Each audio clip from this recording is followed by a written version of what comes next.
Hey guys, it's Adam here, and I'm testing out the Arc'teryx Fraser men's rain jacket. And as you can see, this is some pretty significant weather to test it out on. So this is about the first major rainstorm that I've been exposed to in the last about 2 months. There hasn't been much that I've been able to get out in, but this is a big storm rolling in, so I'm gonna hang out a little bit when the lightning stops and stand out in the dock and see if this thing keeps me dry or the rain keeps pelting down.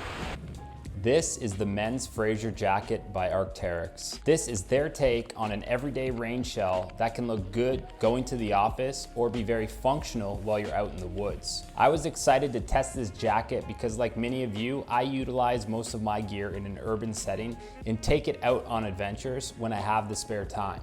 Arc'teryx designed the Fraser Jacket for everyday people like you and me that want high quality gear but feel guilty if they spend their hard-earned money and only get to use it a few times a year. Well, they solved that with the Fraser Jacket, as this is a shell that you'd be happy to keep in your pack while on the trails or to use in place of your corporate umbrella. The Fraser Jacket is a hip-length, regular fit jacket. Although it's a regular fit, it has the sporty fit of any Arc'teryx jacket I've owned. It's not tight enough to limit motion and comfort, and it's not too loose that you'll feel like you're swimming in Gore-Tex. One of the main reasons this jacket looks so slick is that all of the pocket zippers are hidden with a clever, low-profile flap. Gone are the days of thickly taped waterproof zippers that would immediately draw your attention. These 2 chest pockets and 2 deep hand pockets are quietly tucked away behind the flaps. Even the low profile cuffs are fitted without a Velcro strap. And if you're thinking, how can I tighten the cuff when the weather takes a turn for the worse? Well, they thought of that too. And they have a fabric skirting inside of the cuff, which does an amazing job at keeping the cold wind out. To dive deeper into the features of the Fraser Jacket, it is made of Gore-Tex with Gore-C knit backer.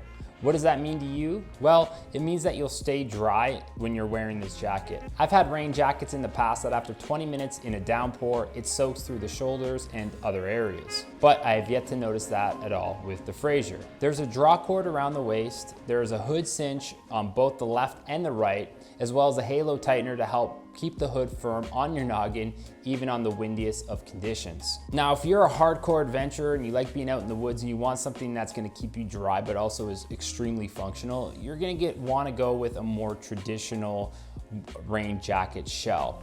And the reason why is this is nice and slick looking, it looks very professional and it's well put together, but the fact of the matter is, it is Gore-Tex and you really can't get a lot of breathability in this jacket. Although it looks great, you can't open up the cuffs. It's hard to fit gloves under there because it is pretty snug around the cuff. And there's no side zips to let air in if you're out on the trails and you don't want to take your jacket off completely. Now, with that said, this is what I would call a jack of all trades and a master of none. So if you want the best of both worlds, this jacket might be the right thing for you. Finally, the last thing that I appreciate that Arc'teryx did with the Fraser Jacket is that they didn't put a big in-your-face logo on the middle of the chest for everybody to see. Instead, they put a little black logo on a black jacket that you can barely make out when you look at the sleeve. I think they did this out of confidence, knowing that people who see you in this jacket don't need to be told what you're wearing because they will be asking you instead. For more information on the Fraser Jacket, you can visit the link in the description down below.